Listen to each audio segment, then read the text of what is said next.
Hello students, कैसे हैं आप लोग। स्टूडेंट्स, आज हम लोग अपना शुरू करने जा रहे हैं एक नया चैप्टर, जो कि है चैप्टर नंबर 20। तो इस चैप्टर में बच्चों हम लोगों को पढ़ना क्या है, हम लोगों को पढ़ना है कोऑर्डिनेट सिस्टम के बारे में। जैसा कि चैप्टर का नाम है Cartesian system of rectangular coordinates, यानी कि जो हमारा कोऑर्डिनेट सिस्टम है उसके बारे में हम लोग को इस चैप्टर में पढ़ना है कि कैसे कौन सा क्वाड्रेंट क्या होता है। उसके अलावा जो 10th में हम लोग बेसिकली कोऑर्डिनेट ज्योमेट्री पढ़े थे, उसी चीज को जो है कहीं ना कहीं थोड़ा सा बड़ा करके यहाँ पे हम लोगों को बताया जाने वाला है, यहाँ पे हम लोगों को समझाया जाने वाला है इस चैप्टर में। और उसी के क्वेश्चन होंगे के सिन्हा में, जिसको कि हम लोग साथ में मिलकर सॉल्व करने वाले हैं। तो चलिए शुरू करते हैं आज के लेक्चर को बिना किसी देरी के।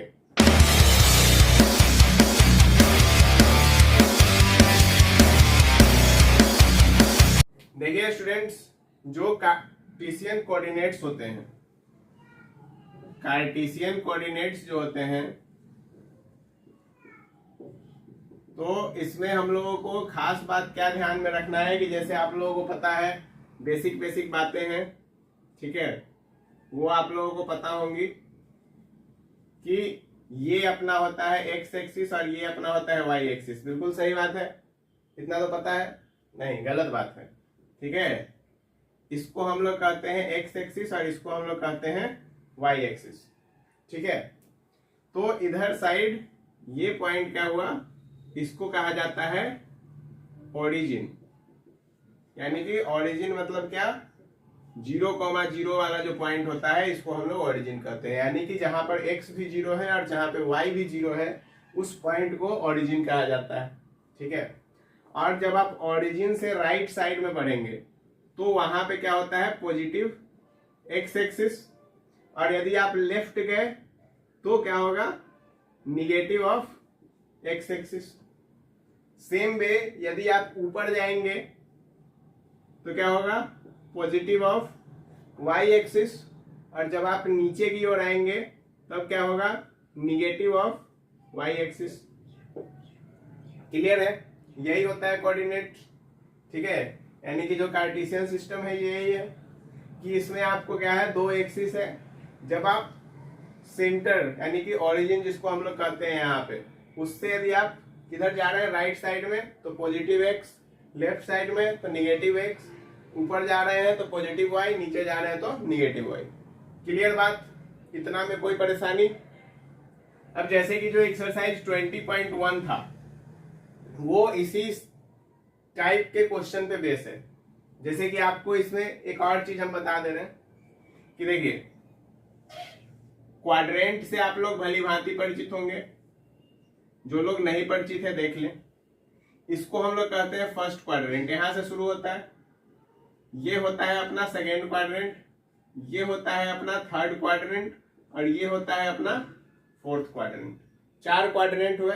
क्वाड्रेंट क्या हुआ, क्वाड्रेंट का मतलब होता है कि 1/4 पोर्शन, किसी भी एक, यदि कोई एक फिगर है, मान लीजिए कि ये एक फिगर है, तो इसका क्वाड्रेंट क्या होगा, क्वाड्रेंट का मतलब कि इसका 1/4 पोर्शन, यानी कि ये जो पोर्शन है ये क्या है, इसका क्वाड्रेंट है। यदि हम एक सर्कल ले लें, इसको काट दे 4 बराबर भागों में, तो ये जो है ये क्या है, इसका क्वाड्रेंट है। तो क्वाड्रेंट का मतलब समझ आया कि क्वाड्रेंट किसको कहा जाता है। तो यदि हम लोग देखें कार्टेशियन कोऑर्डिनेट सिस्टम में, तो 4 क्वाड्रेंट देखने को मिलते हैं, क्योंकि रेक्टेंगुलर कोऑर्डिनेट्स हैं, तो इसके लिए 4 हमको क्या देखने को मिले, क्वाड्रेंट। अब देखिए, जब यहाँ पे 4 क्वाड्रेंट है तो ये एक्स है, ये वाई है, इसको हम लोग वाई डैश से नाम देते हैं, इसको एक्स डैश कर देते हैं। तो यहाँ पे तो 0 0 है, 0,0, यानी कि अब देखिए 0,0 है, तो आपको एक बात खास ध्यान में रखना है कि हम लोग जो लिखते हैं वो लिखते हैं x, y, यानी कि पहले लिखा जाता है x, बाद में क्या लिखा जाता है, बाद में लिखा जाता है y। तो इस बात को हमेशा अपने ध्यान में रखें कि जब भी हम लोग लिखते हैं, किसी भी पॉइंट को रिप्रेजेंट करते हैं इस फॉर्म में, तो x, y लिखा जाता है। क्लियर बात। अब हम लोग यदि बात करें क्वाड्रेंट का, तो हमारे पास टोटल 4 क्वाड्रेंट है, जिसमें कि यदि आप फर्स्ट क्वाड्रेंट में देखें तो बताइए, फर्स्ट क्वाड्रेंट में x भी पॉजिटिव है, y भी पॉजिटिव है, यानी कि दोनों ही वैल्यू पॉजिटिव होंगे। यदि हम सेकेंड क्वाड्रेंट में चलें, x निगेटिव हो गया, देखिए निगेटिव, और y क्या हो गया, पॉजिटिव हो गया। Very good. यदि हम थर्ड क्वाड्रेंट में आए तो थर्ड क्वाड्रेंट में क्या है कि दोनों ही निगेटिव हो गए। और यदि हम फोर्थ क्वाड्रेंट में चले जाएं तो फोर्थ क्वाड्रेंट में क्या है, फोर्थ क्वाड्रेंट में एक्स क्या है निगेटिव और वाई क्या है पॉजिटिव। सही है, क्लियर? नहीं सही है, बिल्कुल बिल्कुल गलत है, क्योंकि यदि आप फोर्थ क्वाड्रेंट में देखें तो ये है एक्स, तो ये होगा पॉजिटिव और इधर आएगा क्या निगेटिव, तो यहां पे डाल दीजिए निगेटिव। क्लियर? तो ये चारों क्वाड्रेंट है। अब यहाँ पे हम plus plus minus plus minus minus और प्लस माइनस। अब इससे हमको क्या फायदा होगा?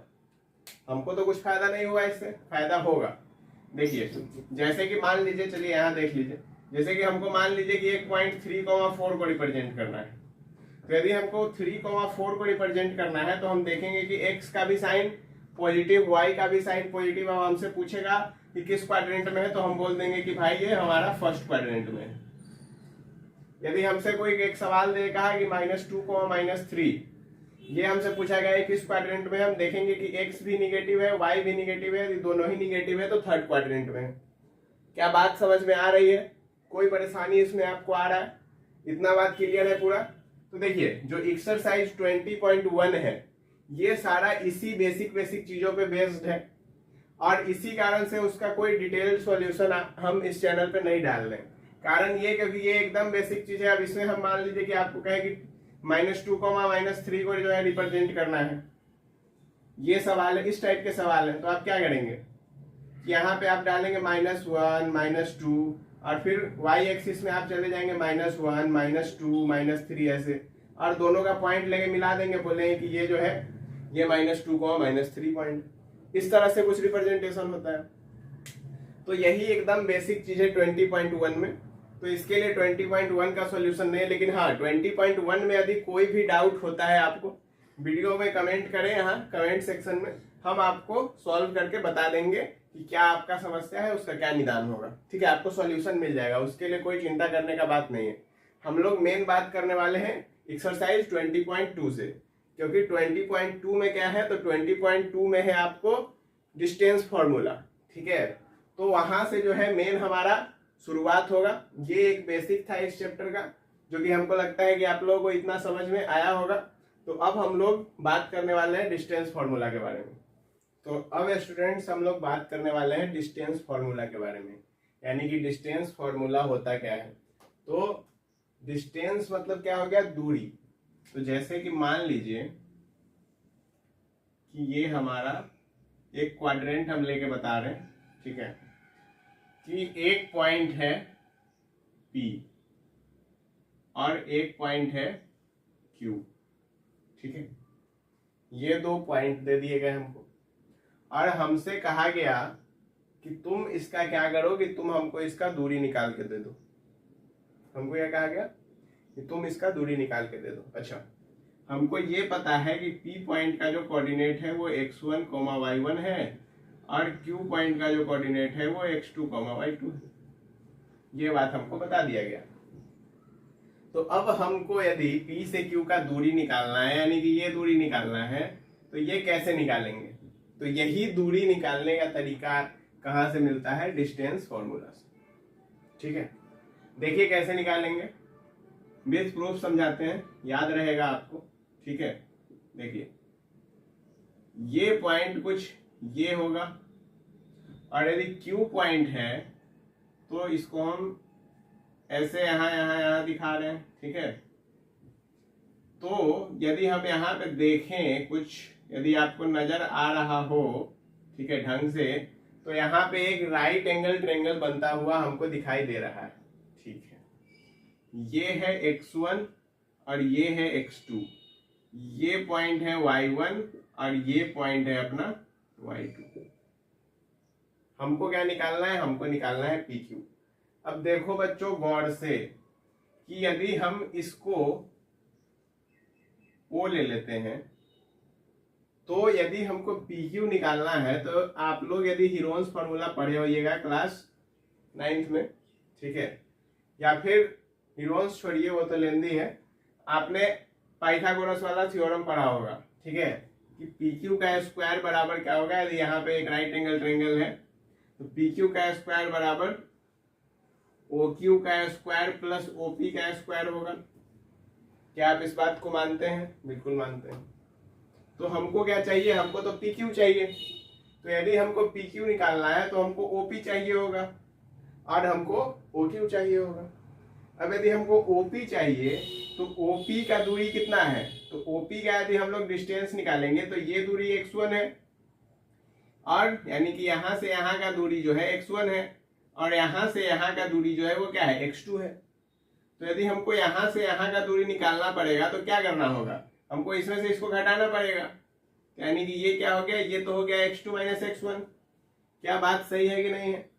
सेम यदि हमको यहां से यहां का दूरी पता है कि ये अपना कितना है? y2 है और हमको यहां से यहां का दूरी पता है कि ये अपना y1 है। तो यदि हमको यहां से यहां का दूरी चाहिए तो ये कितना हो जाएगा? y2 माइनस y1 हो गया। ठीक है, इसको हम इधर लिख दे रहे हैं। ये दूरी क्या हो गया? y2 माइनस y1 हो गया।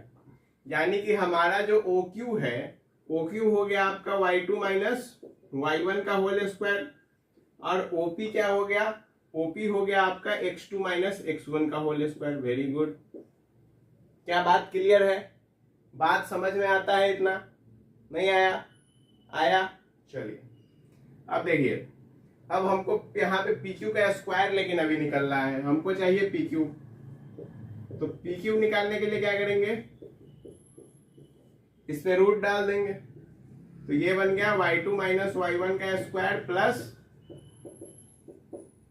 क्लियर, जिसको कि हम लोग ऐसे याद रखते हैं x2 माइनस x1 का square plus y2 minus y1 का स्क्वायर। बात समझ में आया? इतना बात क्लियर है? कोई दिक्कत इसमें नहीं है?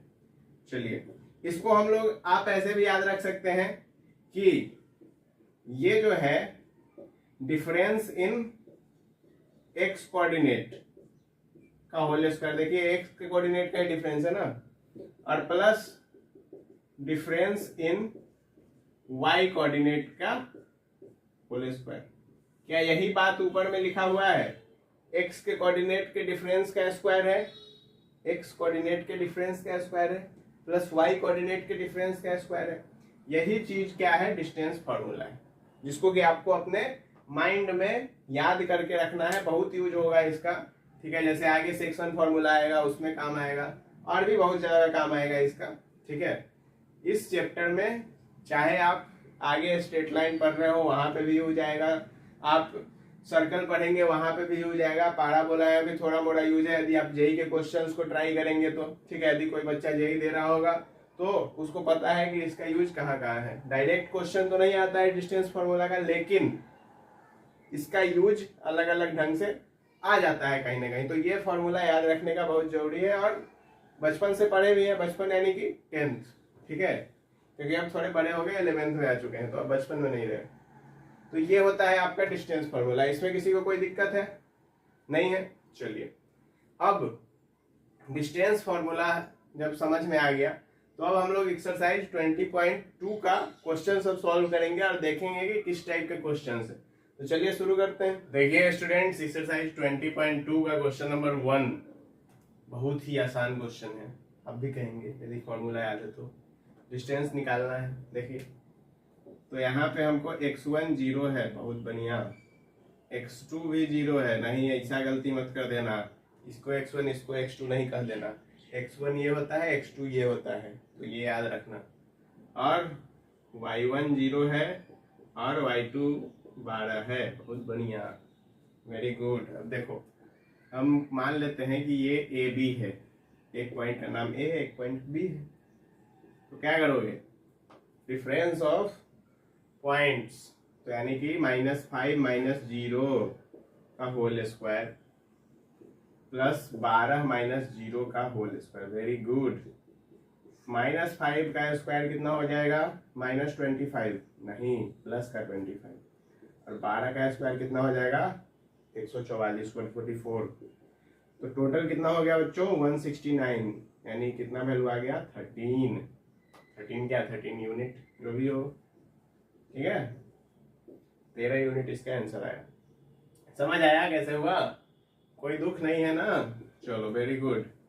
यहाँ पे x का वैल्यू 4, x2 का वैल्यू -3, y1 का वैल्यू 5, y2 का वैल्यू 2। जिसको इसमें कंफ्यूजन होता है x1 y1 एक साथ लिख लो, ठीक है। अब यहाँ से निकालो तुम CD, नाम दे दिए CD, ठीक है। तो यहाँ पे भी लगाओगे x2 - x1 का, y2 - y1 का। वेरी गुड, समझदार बच्चे हो तुम लोग। चलो ठीक है, तो ये हो गया 4 - 3 का, और ये हो गया 5 - 2 का। वेरी गुड, तो ये कितना हो गया 1, और ये कितना हो गया 5 में 2 जाने पे 4 आता है, सही बात? बिल्कुल गलत बात, 3 आता है। 1 का स्क्वायर 1, 3 का स्क्वायर 9, कितना हो गया 10। मुझे √10 यूनिट्स, ठीक है। कोई दिक्कत है? नहीं है, होना भी नहीं चाहिए। चलो सही किए, लगता है सही किए, नहीं किए तुम भी। हाँ में हाँ मिला दिए। देखो यहाँ पे -3 था, तो ये मिस्टेक मत करना, ठीक है। कि जब यहाँ पे -3 हो तो यहाँ पे इसको डबल ब्रैकेट में लिख देना, समझे। तो ये बन जाएगा 4 और +3, तो ये बनेगा 7। 7 का स्क्वायर होता है 49। अब समझ में आया कहाँ गलती की है तो। और 49 और 9 कितना होता है 59, नहीं 58। तो ये कितना हो जाएगा 58 यूनिट्स। क्लियर है? अब बुझे, समझे? चलो, सीधा मत बोलना कि सर आपका आंसर नहीं मिला, समझे। आंसर मिल गया, आधा देख लेके रिव्यू मत देना, बुझे। चलो देखो, अब ये देखो, डिस्टेंस निकालना है बच्चों। PQ पैरेलल है y एक्सिस के। सवाल को जरा गौर से समझो, सोचो कि ये अपना यदि एक कोऑर्डिनेट है, ये पॉइंट है P, ठीक है। तो यदि एक लाइन है जो कि पैरेलल है y एक्सिस के, यानी कि लाइन ऐसा होने वाला है, ऐसा लाइन तो y एक्सिस के पैरेलल नहीं होगा। तो यानी कि ये पॉइंट P होगा और ये पॉइंट क्या होगा Q होगा। यानी कि यही तुम देखो, तो यहाँ पे यदि हम क्या बताने की कोशिश कर रहे हैं कि x दोनों ही के लिए जो है वो सेम ही रहने वाला है। x1, y1 ले लो, और ये यदि x2, y2 लेते हैं हम लोग, देखो y तो चेंज होगा, फॉर श्योर y चेंज होगा, लेकिन x क्या है, x तो सेम ही है। तो यहाँ पे जब तुम फॉर्मूला बनाओगे तो x2 - x1 plus y2 - y1 का होल स्क्वायर करोगे तो जरूर, लेकिन चूंकि x2 और x1 बराबर है तो इसलिए ये हो जाएगा 0। फिगर से समझे? नहीं समझ में आया तो बोलो, समझे? गुड। और यहाँ पे y2 - y1 है, तो भाई इसमें तो कुछ हम कर ही नहीं सकते हैं। तो यानी कि ये जब रूट के बाहर निकालोगे तो पॉजिटिव निगेटिव ऐसे लिख दो, या फिर y2 - y1 लिख दो, कुछ भी लिख दो, बात एक ही रहने वाला है, ठीक है। तो ये बात समझ में आया? तुम इसको y2 - y1 लिखना है, तुम इसको y2 - y1 लिख लो, कोई दिक्कत नहीं। इसको y1 - y2 लिखना है, वो लिख लो, समझे बात? बुझे? क्लियर हुआ? अब देखो b में क्या है कि x एक्सिस के पैरेलल है। देखो अब x एक्सिस के पैरेलल है, तो बताओ कि क्या y सेम रहने वाला है? यानी कि यहाँ पे x2 - x1 तो होगा, लेकिन y2 - y1 0 हो जाएगा, समझे? क्यों? Good boy. तो यहाँ पे तुम्हारा, इसको एक ही लाइन में लिख दो, क्या माता बच्ची करना, ये बन गया तुम्हारा x2 - x1, यही आया ना, खत्म। मॉड लगा दिए ताकि पॉजिटिव माइनस मतलब पॉजिटिव निगेटिव, ठीक है। समझे बात? इस क्वेश्चन को समझ में आया? ये क्वेश्चन आसान भी था। तो आज के लेक्चर में हम लोग इतना ही रखेंगे, ठीक है। ये सारा कॉन्सेप्ट पढ़ लेना, एक बार समझ लेना, फिर हम लोग मिलेंगे नेक्स्ट लेक्चर में। तब तक के लिए बाय बाय।